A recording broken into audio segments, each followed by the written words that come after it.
Well, we're coming to the end of Frog and Toad's adventures, and our last story in this book is called The Letter. Toad was sitting on his front porch.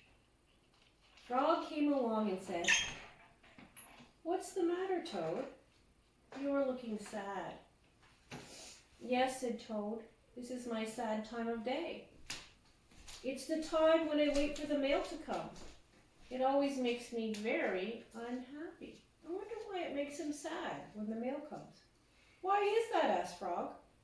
"Because I never get any mail," said Toad. "Not ever?"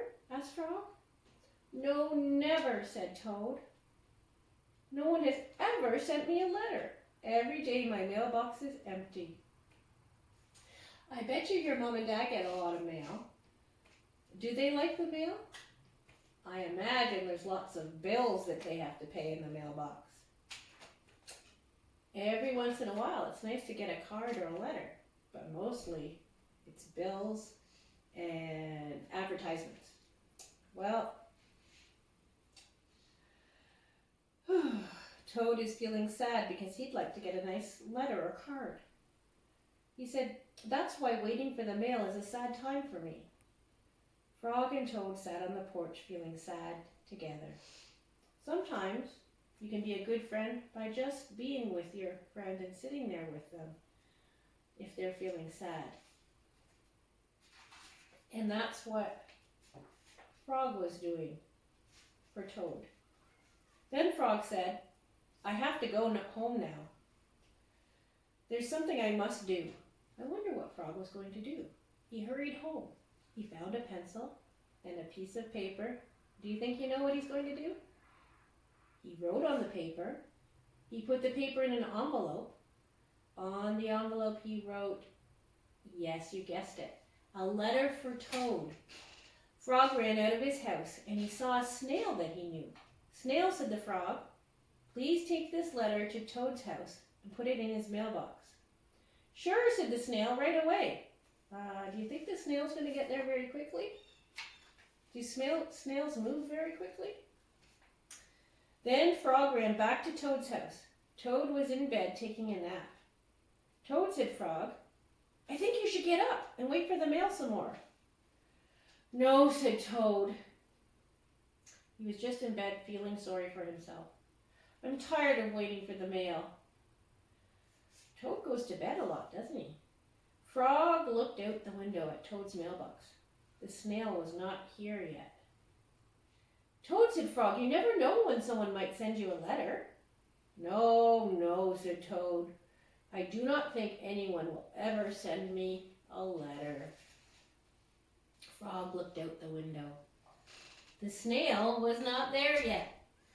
"But, Toad," said Frog, "someone might send you a letter today." "Don't be silly," said Toad. "No one has ever sent me a letter, and no one will send me a letter today." Frog looked out the window. The snail was not there yet. "Frog, why do you keep looking out the window?" asked Toad. "Because now I am waiting for the mail," said Frog. "But there will not be any," said Toad. "Oh, yes, there will," said Frog, "because I have sent you a letter." "You have?" said Toad. "What did you write in the letter?" Frog said, "I wrote, 'Dear Toad, I am glad that you are my best friend.'" "Your best friend?" Frog. "Oh," said Toad, "that makes a very good letter." Then Frog and Toad went out onto the front porch to wait for the mail together. There they sat, feeling happy. Well, I wonder how long they waited for the snail to get there. Frog and Toad waited a long time. 4 days later, the snail got to Toad's house. What animal do you think Frog should have chosen to take the letter instead of the snail? Who would get there quickly?